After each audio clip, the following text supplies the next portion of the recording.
Babe wethu lomncane nasekuseni egameni likaJesu, babe wethembekile, akekho babelo njengawe, akekho longalinganiswa nawe, ngulo mdzala uDiksuku, ngulo wawukhona umhlaba ungakasekelwa, ngulo omunye itolo, lo munye namhla, lo munye naphakade. Siyabonga nasekuseni ngegama likaJesu.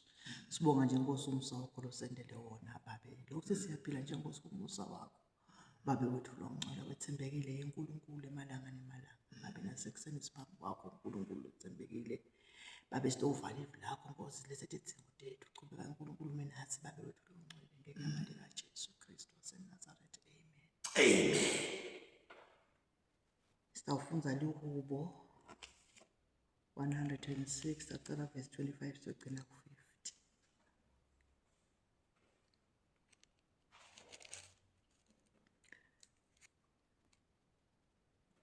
Bakhonona basethendeni la abo abazange balilalele livi lasimakazi. Ngakho-ke waphakamisa isandla sakhe wafunga kubo uthi uyawubabhubhisa bafele ehlane. Asakade intalo yabo emkhathini wetive ayihlakade emaveni. Baze batihlanganisa nalaba bekhonda sithixo lesasingubhali wasePhetiyori.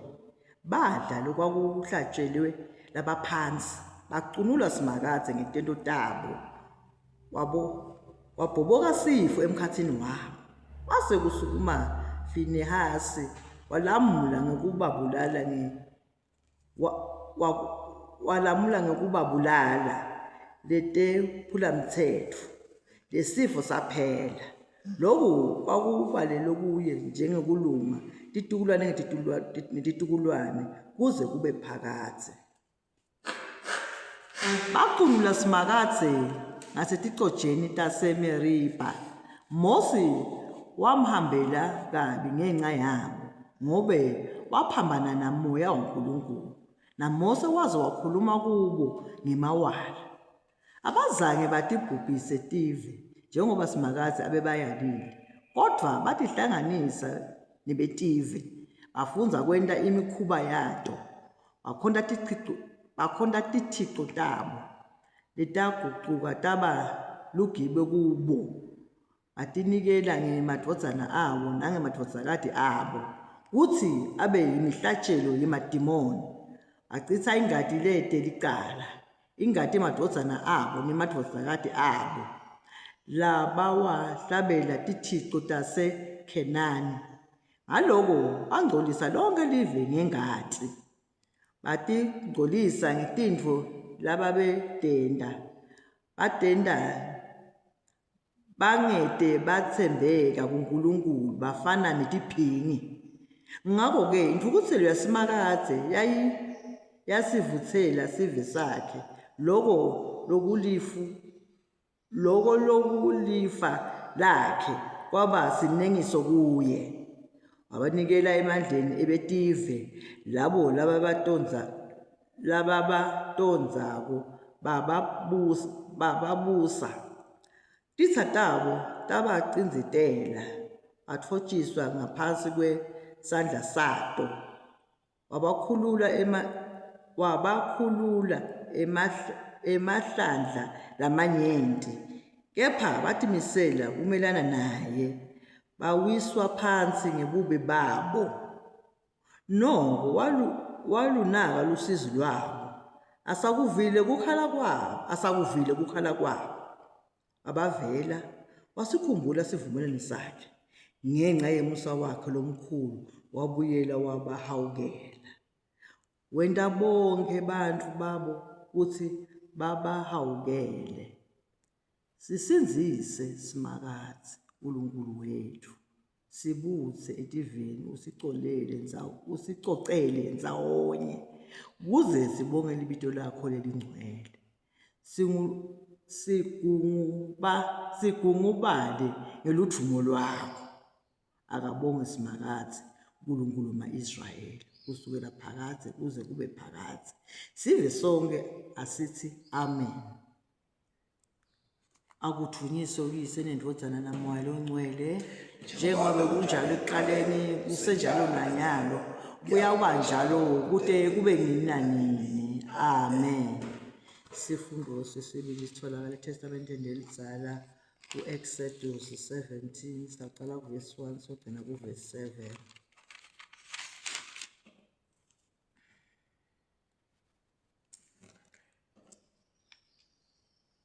Sonke sive sema-Israyeli sathutha ehlane laseSini sachubachubeka kwaya ngokuyalwa kwaso nguSimakadze semisa eRefidimu, kodwa kwakude eManti ekunatha.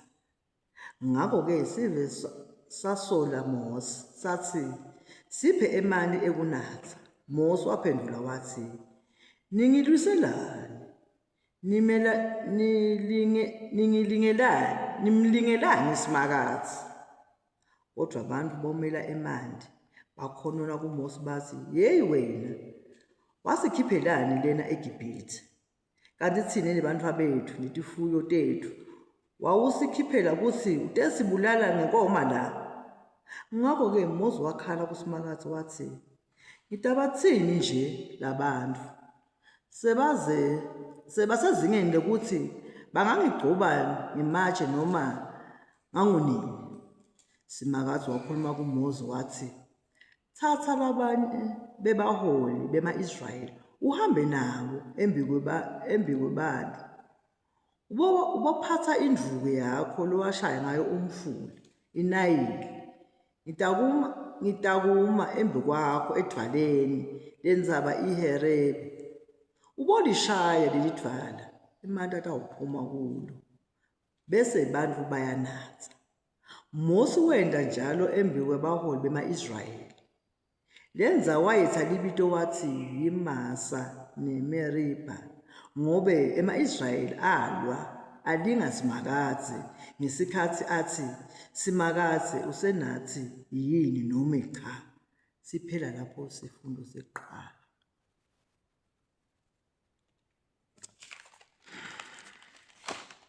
Isifundo sesibili sitholakala eTestamenteni Elisha kubaseKolose ekuqala saqala kuvesi 15 sogcina 23.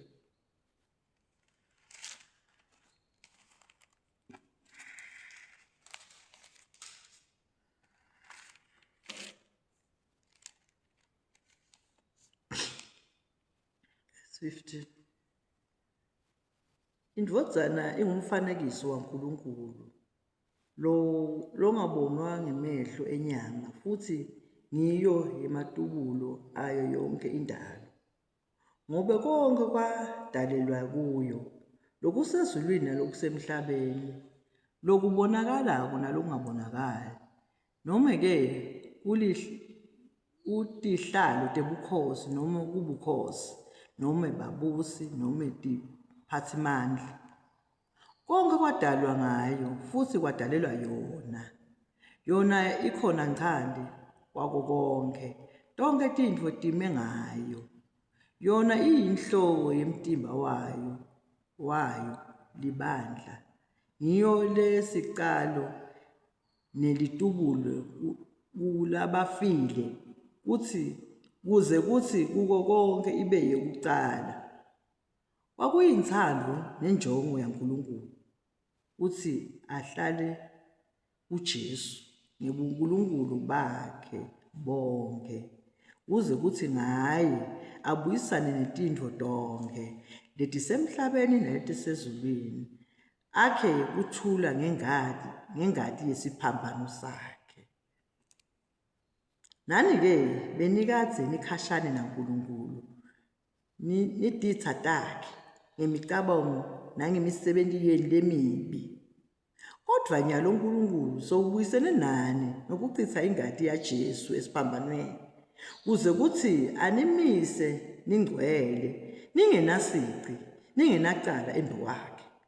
Loko kungenteka kuphela nangabe nini nihlala ekukholweni futhi nisekelekile, nisimile,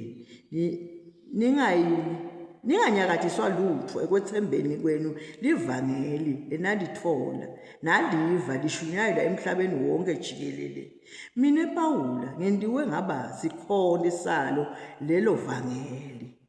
Siphela lapho sifundo sesibili. Siyabonga baba wethu longcwele, live lakho liphilile, live lakho Nkosi linemandla, lisiphango semandla, live lakho Nkosi likuphila liyasiphilisa. Babe siyalimukela ngokukholwa ngegama likaJesu Kristu waseNazaretha, siphilise ngalo Nkulunkulu wethu. Siyabonga Nkulunkulu, thatha Nkosi lithukuze linika wena ngegama likaJesu Kristu waseNazaretha. Amen. Amen.